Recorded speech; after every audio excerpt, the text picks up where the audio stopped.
বিসমিল্লাহির রহমানির রহিম। প্রিয় দর্শকবৃন্দ, যদি কোনো নারীর এই 5টি স্বপ্ন নসিব হয় কিংবা এদের মধ্যে শুধু একটি স্বপ্নও দেখে ফেলে, তাহলে জেনে রাখুন সে নারী আল্লাহর খুবই প্রিয় বান্দি এবং এটা নিশ্চিত যে আল্লাহ তাআলা তাকে এই দুনিয়াতেও সুখদান করবেন এবং আখিরাতেও তাকে চিরস্থায়ী জান্নাত দান করবেন। আজকের এই ভিডিওতে আমরা এমন কিছু স্বপ্নের কথা বলবো যা যদি কোনো সৎ পুরুষ বা নারীর নসিব হয়, তাহলে বুঝে নিন আল্লাহ তাকে নিজের খুব কাছে করে নিয়েছেন এবং তার বিশেষ অনুগ্রহে ভরিয়ে দিয়েছেন। যদি আপনিও এমন কোনো স্বপ্ন দেখে থাকেন, তবে জেনে রাখুন এটি একটি নিদর্শন যে আপনি আল্লাহর প্রিয় বান্দাদের একজন। আল্লাহ আপনাকে নিজের বন্ধুত্বের যোগ্য মনে করেছেন। প্রিয় দর্শকবৃন্দ, স্বপ্ন সাধারণত 3 রকমের হয়। 1. শয়তানি স্বপ্ন, 2. নফসানি স্বপ্ন, 3. রহমানি স্বপ্ন। প্রথমে এই 3টি স্বপ্নের পার্থক্যটা বোঝা জরুরি।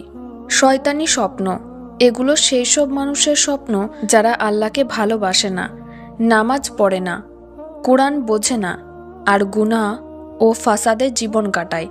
তাদের স্বপ্নগুলো হয় ভয়ের, বিভ্রান্তিকর, অর্থহীন, যা শয়তানের পক্ষ থেকে আসে। নফসানি স্বপ্ন যখন মানুষ দিনভর কোনো জিনিসে মগ্ন থাকে, যেমন ব্যবসা, প্রেম, দুনিয়ার চিন্তা, তখন সেই চিন্তাগুলোই রাতে স্বপ্নে ফিরে আসে। এগুলোর সঙ্গে বাস্তবতার কোনো সম্পর্ক নেই। এগুলো শুধু মানুষের ভিতরের ইচ্ছে এবং খোয়াইশের প্রতিফলন। রহমানি স্বপ্ন এই স্বপ্নগুলো খুবই বিশেষ এবং শুধু আল্লাহর সৎ বান্দাদেরই নসিব হয়, যাদের হৃদয় পবিত্র, যারা ইবাদতে মগ্ন থাকে। যদি এমন স্বপ্ন রাতের শেষ ভাগে ফজরের আজানের আগে দেখা যায়, তবে সেটি সত্য স্বপ্ন। এই স্বপ্নের মাধ্যমে মানুষ জানতে পারে আল্লাহ তার কতটা নিকটে রয়েছেন। এখন আসুন জেনে নিই সেই সব স্বপ্নের কথা যা আল্লাহর প্রিয় বান্দাদের নসিব হয়। আর যদি এগুলোর কোনো একটি স্বপ্নও কেউ দেখে, তবে বুঝে নিন আল্লাহর রহমত তাকে ঘিরে ফেলেছে। প্রথম, যদি কেউ স্বপ্নে কোনো ওয়ালি আল্লাহ অর্থাৎ আল্লাহর বন্ধুকে দেখে, তবে এটি এক বিশাল নিদর্শন। ওয়ালি আল্লাহর সংখ্যা অসংখ্য। ইসলামের ইতিহাসে তাদের বর্ণনা রয়েছে, আর আজও মানুষ তাদের কবর জিয়ারত করতে যায়। যদি তারা আল্লাহর নিকটবর্তী না হতো, তাহলে মানুষ আজও কেন তাদের কবর জিয়ারত করত? তাই যদি স্বপ্নে আপনি কোনো ওয়ালি আল্লাহকে দেখেন এবং মনে মনে তাকে আল্লাহর বন্ধু বলে বিশ্বাস করেন, তাহলে বুঝে নিন এটি আল্লাহর পক্ষ থেকে এক বিশেষ বার্তা যে আপনি আল্লাহর কাছাকাছি চলে এসেছেন। দ্বিতীয়, যদি স্বপ্নে আপনি কোনো নবী বা সাহাবায়ে কিরামকে দেখতে পান, যেমন আদম আলাইসাল্লাম থেকে শুরু করে আমাদের প্রিয় নবী হজরত মুহাম্মদ সাল্লাল্লাহু আলাইহি ওয়াসাল্লাম পর্যন্ত, তবে এটি এক মহা সুসংবাদ। অথবা যদি আপনি স্বপ্নে দরুদ শরীফ পড়তে দেখেন, দরুদের আসরে বসে থাকেন, আকাশে ভ্রমণ করছেন, সেতু পার হচ্ছেন, রোজা রাখছেন, নামাজ পড়ছেন, কোরআন তেলাওয়াত করছেন, তবে এগুলোই সবই প্রমাণ যে আপনি শুধু দুনিয়ার মানুষ নন, বরং আপনার রুহানিয়াতও জাগ্রত। এমন স্বপ্ন পাওয়া মানেই আল্লাহর পক্ষ থেকে এক বিশেষ রহমত নেমে আসছে, যা আপনাকে দুনিয়ায় সম্মান এবং আখিরাতে উচ্চ মর্যাদা দান করবে। আপনার জীবনের প্রতিটি পদক্ষেপে আল্লাহর বরকত চলতে শুরু করবে। কিন্তু মনে রাখবেন, এমন স্বপ্ন দেখলে কখনো কাউকে বলবেন না, বরং সকালে জেগে উঠেই সেজদায় পড়ে আল্লাহর শুকরিয়া আদায় করুন যে তিনি আপনাকে এক বিশাল মর্যাদার জন্য বেছে নিয়েছেন। এখন শুনুন এমন এক হাদিস যা আত্মাকে কাঁপিয়ে দেয়। রাসূলুল্লাহ সাল্লাল্লাহু আলাইহি ওয়াসাল্লাম ইরশাদ করেছেন, যখন আল্লাহ কোনো বান্দাকে ভালোবাসেন, তখন তিনি হযরত জিবরাইল আলাইহিসসালামকে ডেকে বলেন, হে জিবরাইল, আমি অমুক বান্দাকে ভালোবাসি, তুমিও তাকে ভালোবাসো। তখন জিবরাইল আলাইহিসসালামও তাকে ভালোবাসতে শুরু করেন। এরপর জিবরাইল আকাশের সব ফেরেশতাদের মাঝে ঘোষণা করেন, আল্লাহ অমুককে ভালোবাসেন, তোমরাও তাকে ভালোবাসো। ফলে সমস্ত ফেরেশতারা সেই বান্দাকে ভালোবাসতে শুরু করে। তারপর আল্লাহ পৃথিবীতেও তার প্রতি মানুষের ভালোবাসা বসিয়ে দেন। মানুষ তার প্রতি শ্রদ্ধা ও মমতা অনুভব করে। সে হয়ে ওঠে সবার প্রিয়, সম্মানিত ও আদরণীয়। এটাই আল্লাহর ভালোবাসার একটি নিদর্শন। কিন্তু উল্টোটা হলে, যদি আল্লাহ কোনো বান্দার ওপর রাগান্বিত হন, তাহলে তিনি জিব্রাইল আলাইহিসসালামকে বলেন, আমি অমুককে অপছন্দ করি, তুমিও তাকে অপছন্দ করো। তখন জিব্রাইল আলাইহিসসালামও তাকে অপছন্দ করেন এবং ফেরেশতাদের মাঝে ঘোষণা করেন যে আল্লাহ অমুকের প্রতি রুষ্ট। ফলে আসমান ও জমিনের সকল সৃষ্টি তাকে অপছন্দ করতে শুরু করে। প্রিয় দর্শকবৃন্দ, এটি কত বড় শিক্ষা!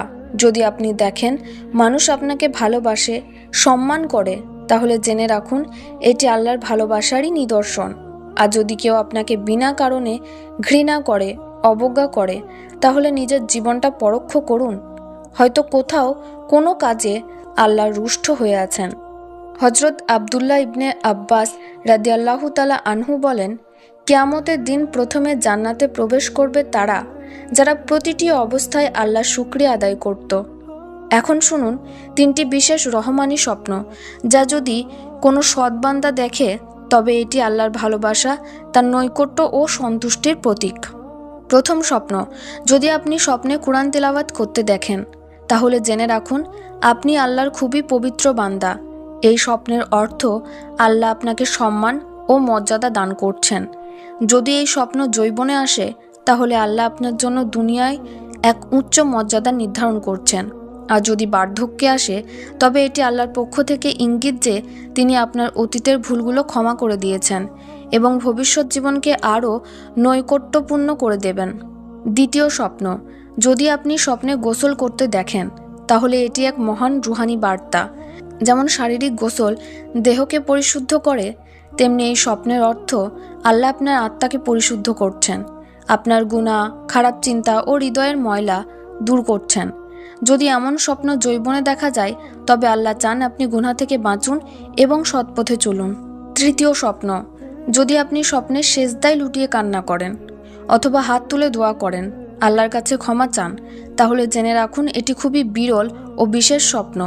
এমন স্বপ্ন কেবল সেই সব মানুষের নসিব হয় যারা আল্লাহর সঙ্গে সত্য সম্পর্ক রাখে, রাতের নীরবতায় কেঁদেছে, যাদের হৃদয় সেজদায় শান্তি পেয়েছে, তারা তওবা করে, তাহাজ্জুদের জন্য জেগে ওঠে এবং আল্লাহ তাদের সব গুনাহ মাফ করে দেন, তাদের নিজের প্রিয় বান্দাদের মধ্যে স্থান দেন। তাহলে যদি এই 3টি স্বপ্নের কোনো একটিও আপনার নসিব হয়, তাহলে সেজদায় পড়ে আল্লাহর শুকরিয়া আদায় করুন, কারণ এটি শুধু রহমত নয়, বরং এক বিশেষ বার্তা যে আপনার জীবন পরিবর্তন হতে চলেছে। প্রিয় ভাই ও বোনেরা, যদি আপনিও চান যে আল্লাহর সাহায্য আপনার জীবনের প্রতিটি মোড়ে পাশে থাকুক, তবে আজই আল্লাহর সঙ্গে সম্পর্ক মজবুত করুন, হৃদয় পরিশুদ্ধ করুন, নিয়তগুলো ঠিক করুন, আর সেই সব পথ থেকে ফিরে আসুন যা আপনাকে আল্লাহ থেকে দূরে সরিয়ে নিয়ে যায়। মনে রাখবেন, আল্লাহ সর্বদা দেখছেন। যখন সবাই মুখ ফিরিয়ে নেয়, তখনও তিনি আপনাকে ছাড়েন না। যখন সব দরজা বন্ধ হয়ে যায়, তখনও তিনি তার দরজা খোলা রাখেন। যখন আপনি ভেঙে পড়েন, তখন তিনি আপনাকে তার করুণায় জুড়ে দেন। তাই যদি আজ আপনার হৃদয়ে অশান্তি থাকে, চোখে অশ্রু থাকে, অথবা জীবনের কষ্টে ক্লান্ত হয়ে পড়েন, তবে বুঝে নিন এটি উদ্দেশ্যহীন নয়। আল্লাহ চান আপনি তার দিকে ফিরে আসুন, তার কাছেই আশা রাখুন, তার সঙ্গে সম্পর্ক রাখুন। দেরি করবেন না, সম্ভবত এটাই আপনার জীবনের সবচেয়ে বড় পরিবর্তনের মুহূর্ত। আল্লাহর দিকে ফিরে যান, তওবা করুন, দোয়া করুন, আর তার রহমতের দরজায় কড়া নেড়ে দিন। নিশ্চয়ই তিনি খুব কাছেই আছেন, খুবই কাছে। যদি এই ভিডিওটি আপনার হৃদয় ছুঁয়ে যায়, তাহলে এটি অন্যদের সঙ্গে শেয়ার করুন। হয়তো তাদের জীবনও বদলে যাবে, আর সেই সওয়াব আপনার জন্য সদকায়ে জারিয়া হয়ে যাবে।